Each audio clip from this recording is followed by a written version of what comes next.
found in you. Love one another, yeah, love one another, that's what we'll do. Love one another with a love like no other that we found in you. Love one another, yeah, love one another, that's what we'll do. We're alive to love one another. We're alive with love like no other. We're alive, we're sisters and brothers. We're alive to love one another.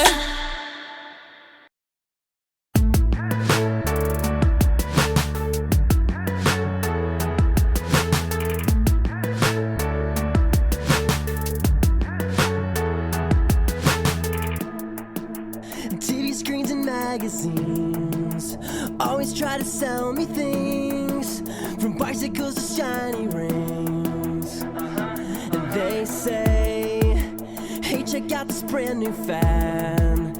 It's something that you gotta have, that kinda make me wanna laugh. Cause contentment isn't found in possessions. I think they've got the wrong impression. I try to focus my attention on the fact that I'm blessed and everything I've got is all I need. I'm taking steps back to see things differently. Everything I've got is all I need. Is all I need. Hey, I must admit that sometimes I want what my friends have. It's easy to do that. I try to keep myself from losing sight of where my joy comes from. Cause contentment isn't found in possessions. I think they've got the wrong impression. I try to focus my attention on the fact that I'm blessed and everything I've got is all I need. I'm taking steps back to see things differently. Everything I've got is all I need. It's all I need. Everything I've got is all I need. I'm taking steps back to see things differently. Everything I've got is all I need. It's all I need. Video games and nice clothes. It's easy to let your mind go down the wrong path, wanting what other people have, always wanting more things when old things get boring. But life isn't measured by the things you own or the things you don't.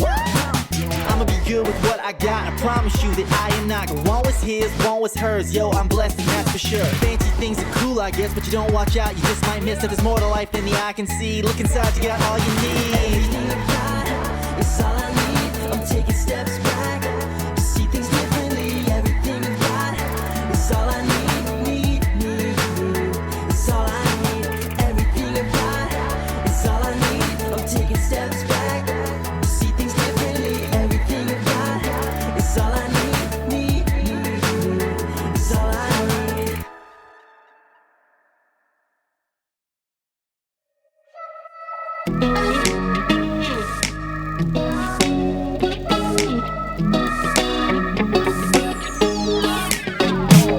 Whenever I'm in need and I'm looking for help, God, you're always there for me. Wherever you lead me, I can follow you. God, you're always there for me. Oh God, you're always there for me. Help me believe you know what's best for me. I feel it in my soul when you are in control. I got one life to live and I wanna live it your way. Oh yeah, I do what I should do when you help me choose. I got one life to live and I wanna live it your way. Oh yeah, I got one life to live and I wanna live it your way. Oh yeah, one life to live and I wanna live it your way. Whenever I'm lost and I don't know where to turn, God, you're always there for me.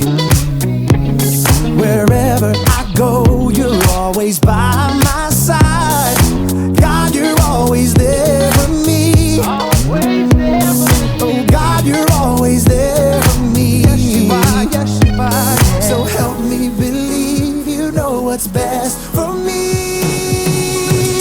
I feel it in my soul when you are in control. I got one life to live and I wanna live it your way. Oh yeah, I do what I should do when you help me choose. I got one life to live and I wanna live it your way. Oh yeah, I got one life to live and I wanna live it your way. Oh yeah. Yeah. God, help us to be more like you. 'Cause your way is the best way. I feel it in my soul when you are in control. I got one life to live and I wanna live it your way.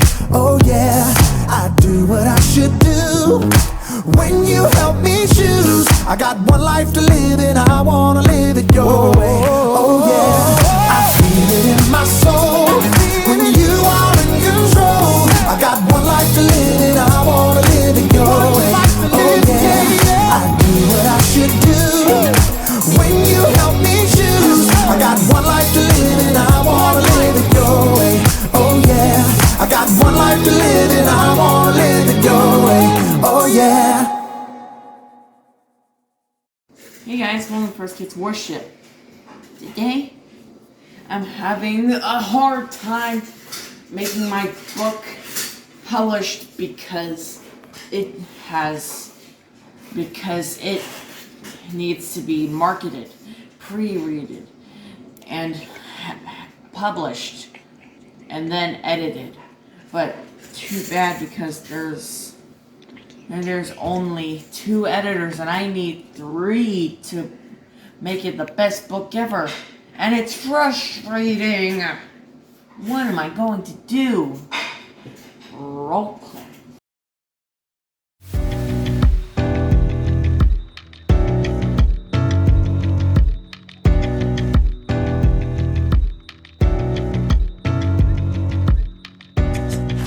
Hey friends, it's me, Haley.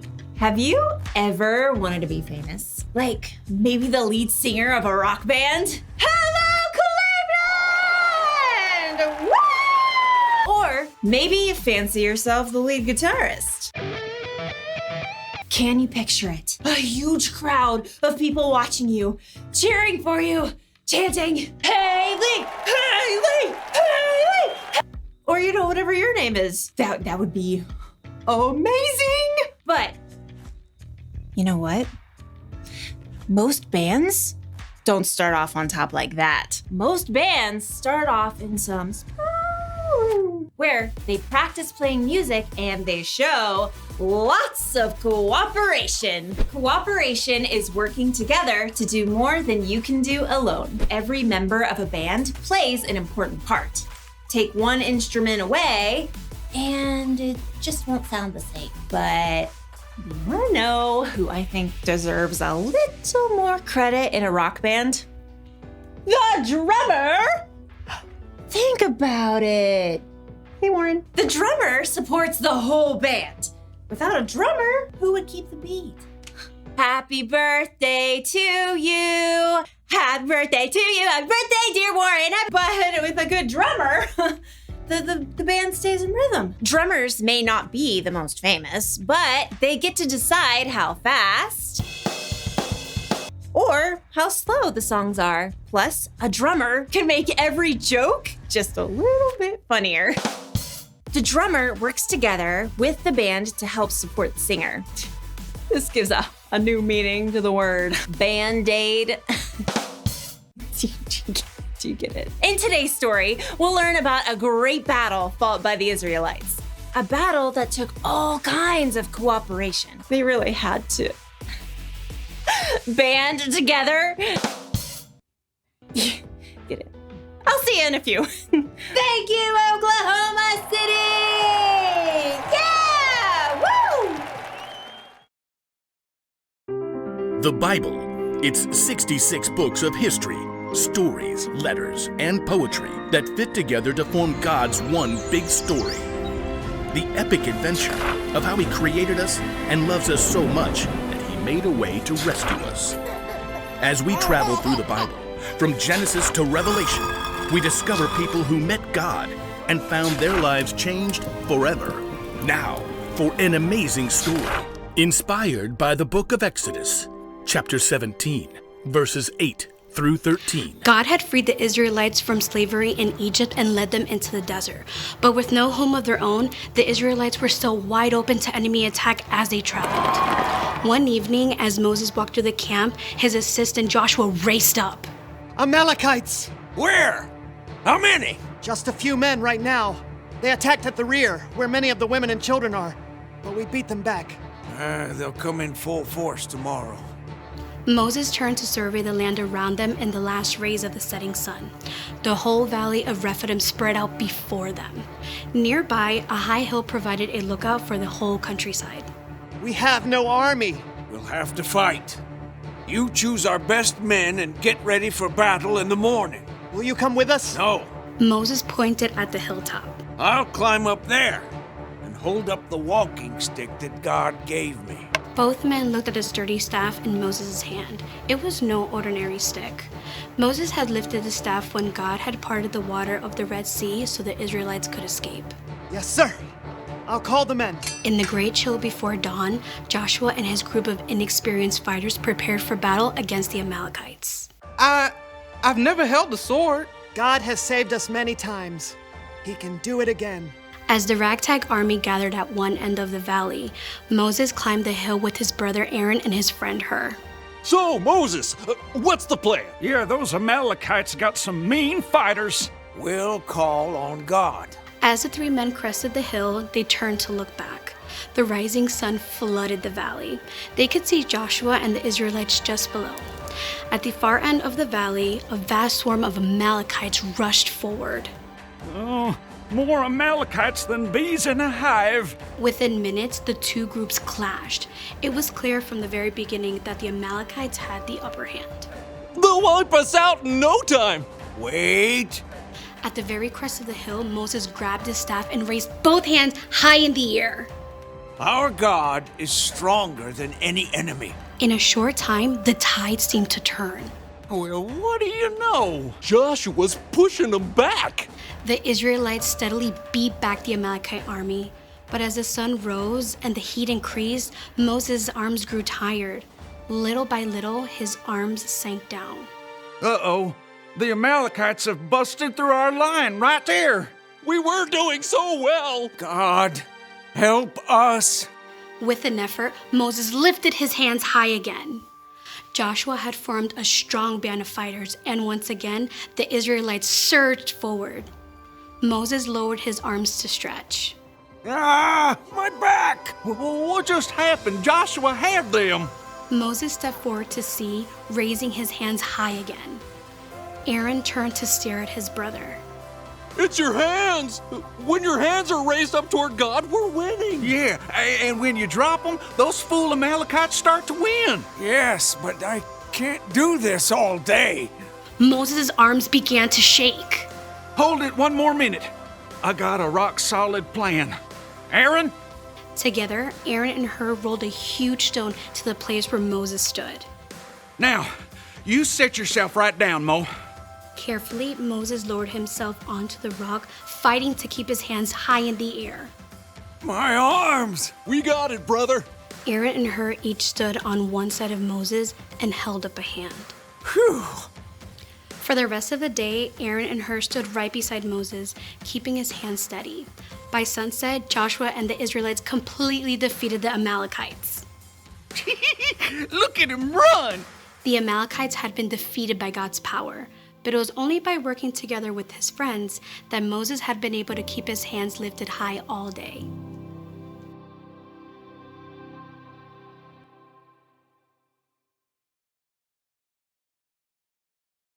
The battle against the Amalekites took loads of cooperation. Aaron and Hur worked together to help Moses. The three of them worked together to help Joshua and the Israelites. And God worked with all of them to do something miraculous. What's cool is that none of those people did what they did to make themselves famous. They were each trying to help someone else succeed. That's something you can do too. You can work together not because it makes you look good, but because it helps someone else. After all, Life isn't always all about you. You could work with a friend on their homework, even when it's not your grade. You could help your brother or sister clean up their room, even though you didn't make the mess. If a friend is involved in a sport that you don't play, you could help make signs or posters to cheer them on. Jesus once said, "In everything, do to others what you would want them to do to you." In other words, you should treat others the way you want to be treated. Here's one way you can do that today. Work together to help someone succeed. Working together for unselfish reasons is a great way to show someone you love them. What are you waiting for? Go get the band together and hop on the cooperation bandwagon. And I don't miss a beat. It's time to face the music. Wait. See if you can drum up some support. No, drum up some support. No, okay, no support for that one. Thanks, Warren. I'll see you next time. Now I get it. If you work together as a team, it will always be a success. So I'm gonna grab a team of editors, publishers, and pro readers because we can be successful, just like Moses, Aaron, and Hur, who has won the war. So I'm gonna go put together my team. What can you do to put together a team? This is Spencer signing off. Make sure to click like, subscribe, and leave a comment. And remember, God made you special, and He loves you very much. Bye.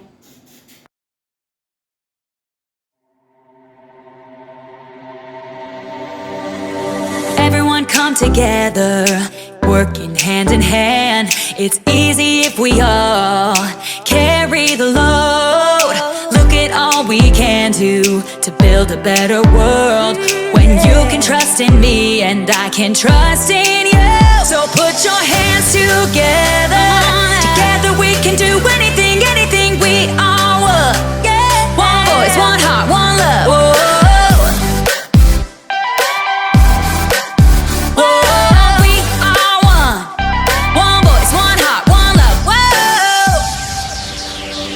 We're gonna help this city all together now.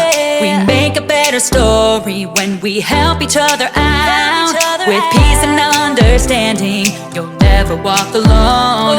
When you can trust in me and I can trust in you.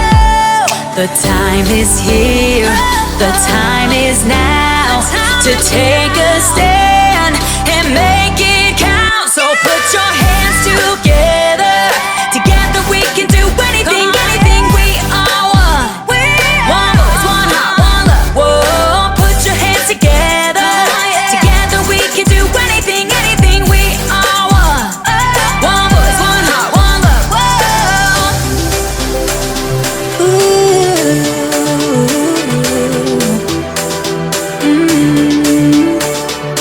One life, one voice. Come on now, shout it out. One life, one voice, come on now and shout it out. One life, one voice, come on now and shout it out. One life, one voice, come on now and shout it out. So put your hands together. Together we can do anything, anything we are. One voice, one heart, one love. Whoa, put your hands together. Together we can do anything, anything we are. One voice, one heart, one love.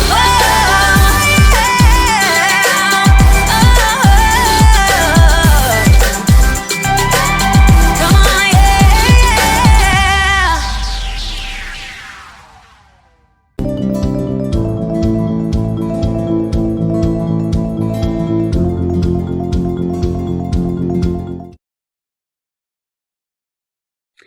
Hey, you all. Yes, I know, my friends, that you cannot see me. Instead, what you see is a classroom. Now, in this classroom, There are desks that are close together. There are books on the desk. There are pencils. There's even a paper airplane, some paper on the floor. And this might be a little reflective of what happens in your classroom. There's writing on the chalkboard where the teacher is trying to teach. And what is it missing? Think for a minute.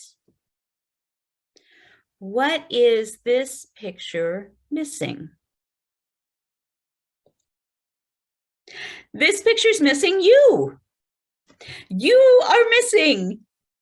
See, when we go to school, we are going to school to learn, and I think we also go to school to learn not only the math and the reading and the science and the history, but we learn how to cooperate with each other.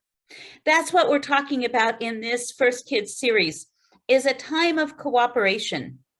So think about the last time that you did a school project and you were in a group and you had to do something together. Your teacher paired you up, or maybe groups of 3 or 4, and you had to all do something together.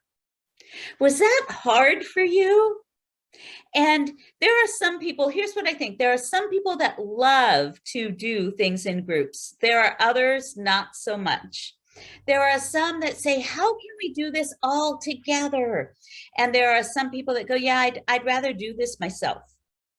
Which one are you? Now, I'm going to tell you so that nobody feels bad. I am somebody who likes to do things by myself. But when I'm in a group, I learn how to cooperate and help other people more. I don't learn how to cooperate and help other people when I'm just doing the work myself. I learn to rely on myself, and that's good stuff. But the other part of it is I think that God wants us to cooperate and learn how to help each other. Okay, another example. When you're out on the playground for recess or at lunch, you're with your friends and you're playing and you are cooperating with them. I saw during the Olympics this past several weeks ago, but I saw in the Olympics where somebody was racing and somebody else fell, and the Olympian stopped and helped that person that fell and injured themselves up. And then they finished the race together. Now, this is this huge Olympic endeavor, but one person stopped to help another in need. That's cooperation. That's what God wants for us. He wants us to be able to stop and recognize when somebody else needs help. So, whether it's on the playground or at lunch or in the classroom, where can you cooperate and help others? I also think that when we help other people, we are learning how to be kind and put other people ahead of ourselves. And that definitely is what God wants us to do, is to think of other people before we think of ourselves. See, it's not just about us. It's about God's people and love for his people. So this week, think about how you can cooperate and be kind and in a group setting, help other people. You are loved. Talk to you later.